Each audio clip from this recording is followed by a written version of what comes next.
পতিত আওয়ামী লীগকে বাংলাদেশে নিষিদ্ধ আন্দোলন জোরালো করতে শক্ত ভূমিকা পালন করেছেন অন্তর্বর্তী সরকারের তথ্য উপদেষ্টা মোহাম্মদ মাহফুজ আলম। তার দৃঢ় অবস্থান আন্দোলনকারীদের মধ্যে সাহস জুগিয়েছে। এর ফলও এসেছে।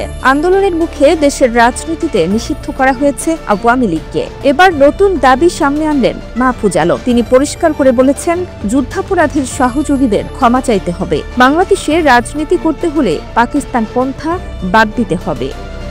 এ বিষয়ে শনিবার রাতে নিজের ভেরিফাইড ফেসবুক পেজে দুটি কথা শিরোনামে একটি ফেসবুক স্ট্যাটাস দিয়েছেন মাহফুজ আলম। স্ট্যাটাসে যুদ্ধাপরাধের সহযোগী ও দেশের রাজনীতিতে পাকিস্তান পন্থা নিয়ে বিস্তারিত তুলে ধরেছেন তিনি। মাহফুজ লিখেছেন, ৭১-এর প্রশ্ন মীমাংসা করতেই হবে। যুদ্ধাপরাধের সহযোগীদের ক্ষমা চাইতে হবে। বাংলাদেশে রাজনীতি করতে হলে পাকিস্তান পন্থা বাদ দিতে হবে। পাকিস্তান এদেশে গণহত্যা চালিয়েছে। পাকিস্তান অফিসিয়ালি ক্ষমা চাইলেও, তদুপরি আবারও ক্ষমা চাইতে রাজি হলেও যুদ্ধাপরাধীর সহযোগীরা এখনো ক্ষমা চায়নি। ইনিয়ে বিনিয়ে গণহত্যার পক্ষে বয়ান উৎপাদন বন্ধ করতে হবে। জুলাইয়ের শক্তির মধ্যে ঢুকে স্যাবোটাজ করা বন্ধ করতে হবে। সাফ দিলে আসতে হবে।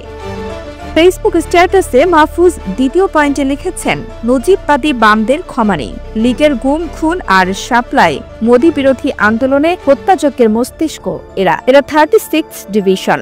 জুলাইয়ের সময়ে এরা নিকৃষ্ট দালালি করেও এখন বহাল তবিয়তে আছে। আজ পর্যন্ত মুজিববাদী বামেরা কালচারালি ও ইন্টেলেকচুয়ালি জুলাইয়ের সাথে গাদ্দারি করে যাচ্ছে। দেশে বসে জুলাইয়ের পক্ষের শক্তির বিরুদ্ধে এরা চক্রান্ত করে যাচ্ছে। লীগের এ সকল বিটিম ও শীঘ্রই পরাজিত হবে। অন্য কারো কাঁধে ভর করে লাভ নেই।